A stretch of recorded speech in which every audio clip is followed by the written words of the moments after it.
welcome. You're watching Head to Head. I'm Antonina Antosha with UATV. Since the beginning of the conflict in Ukraine, more than 500,000 people have been registered as internally displaced persons. The hybrid war forced hundreds of thousands from their homes, greatly affecting the population dynamics in eastern Ukraine. So what steps should Ukraine take while reintegrating Donbass, and what mechanisms of conflict resolving should be used? To talk more about it, we welcome in our studio today Oleksandr Pavlichenko. He's the Executive Director of Ukrainian Helsinki Human Rights Union. Hello and thank you for joining. Hello, thanks for inviting me. So the statistics claims that currently Ukraine holds the 9th place among other countries in terms of the number of internally displaced persons. And all of that is due to the conflict in the east of the country. Now, plus Crimea. Not that long ago, there was a roundtable held on the question of resolving the issue of the conflict in Donbass and as well as reintegrating Donbass. What was the roundtable about? Could you be more precise? The roundtable that was held yesterday in Ombudsman office was aimed to discuss the issues of the peaceful resolution of the Donbass conflict, and especially with the special stress on the peaceful and non-violence inclusion of the population of the Donbass into the all sides of the internal Ukrainian life. And four prominent English experts were invited to share their experience and discuss different vision, different opinions, and their proposals to the Ukrainian, let's say, specific situation. As you've mentioned, Ukraine is on the 9th place with the number of the IDPs, internal displaced persons. But we may today appreciate it as the partly resolved question with the integration of the persons who came from these non-controlled territories to controlled territories. What are the problems that internally displaced persons usually face while moving from one place of living to the other one? Well, we spoke yesterday about the crucial issue of the crossing the division line. But when we are speaking about the IDPs, we mentioned that the person were settled in different regions of Ukraine, and they have to resolve different, let's say, domestic problems like the housing, like the social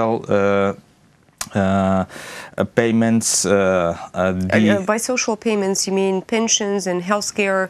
Yeah. How is that resolved? The problem is with the, let's say, special status that, for example, the representative of Crimea faced with their registration.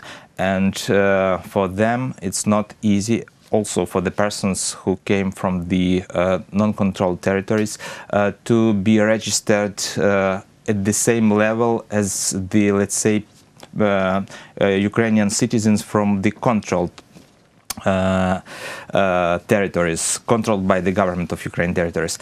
And the brief explanation is that they have to prove or re-register their status on the controlled territories, and plus, for example, they have financial problems in their relations with the bank sectors, with the financial sectors, with the possible loans, with the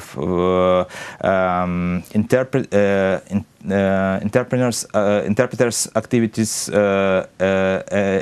and with the other, for example, questions that required the settlement and registration on, especially with the tax authorities on the controlled territory. The question with the payment for the destroyed or left property is also crucial when we discuss the IDP's issues, and especially it concerns the population that is exactly on the closer distance before the division line, or this place where even at this week we have the military actions from the both sides, and we have wounded and killed persons, plus we have destroyed property. We have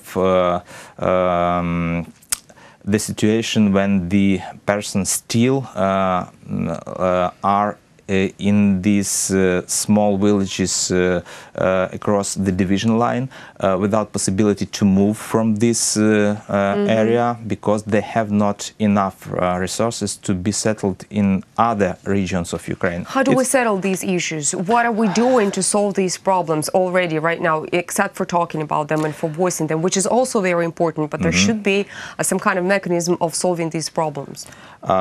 This problem is resolved from case to case. Sometimes international organization, sometimes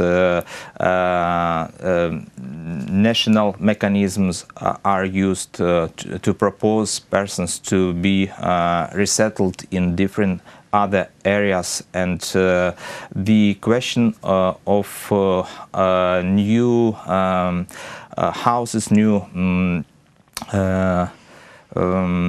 premises where they may stay, and plus the possibility of the work and other conditions. For we are talking about the families with the children, with the sometimes with the ill peoples, with the old peoples, and it's the obstacles why they try to stay in their permanent place of residence.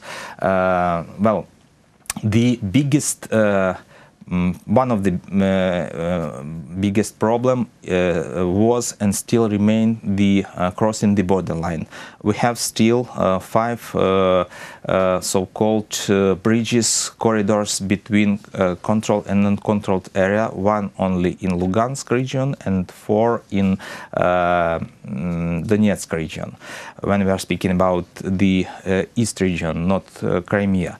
And in 1 year we have more than 1 million passages from one side to another, and I may bring you different sometimes radical situation where when, for example, the woman with the child should came twice to cross the border because the document for the child should be brought from Ukrainian side on non-controlled area.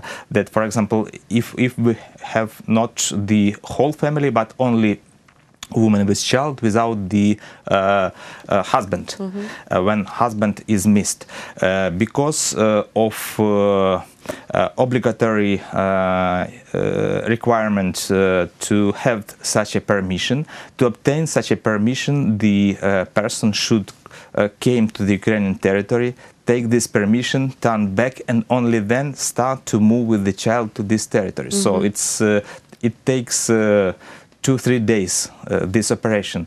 It's not easy operation. It's only one example that such crossing of the division line creates really huge and big problems for the persons from both sides, that when they try to move from one side to another. We may also continue to speak that in Lugansk region we have only one such passage in Stanitsa Luganskaya, and with very poor conditions, and sometimes it's even danger because it's a non-repaired bridge that should be crossed between two sides of Stanitsa Luganskaya and non-controlled territory. Nevertheless, once the person actually crossed the border and is trying to settle in a new community, on a new place of living, how long does the adaptation process usually take? It's up from case to case. The simple solution is when the persons have their relatives uncontrolled area, they have proposals to be settled with the work, and normally we are speaking about the 5th year of the war, or the war conflict on the east of Ukraine, and still we have in different regions, like in Donetsk region, in Kharkiv region, the representatives of the IDP population that were not properly settled. So no single remedy, and one period from months to 5 years. We see that the problem in general was resolved, and I may say that Ukraine has played well, not bad example with the resolution of this problem with IDPs in general. Because did we take any examples, or did we pick up any experience from other European countries while settling the problem of IDPs? During the war in Balkans, the thousands of representatives of different populations, Croats, Bosniaks, left the country and moved to different countries in Europe, or even outside of Europe. So they left their country. It's also difficult because for the first generation, they should be adapted in the new environment, living environment. And it's also the big problem for them to find themselves in this new society and to be settled properly. In Ukraine, the people moved from one part of the country to another, and partly they moved also to, we know that roughly from 700,000 until 1 million left to the Russia.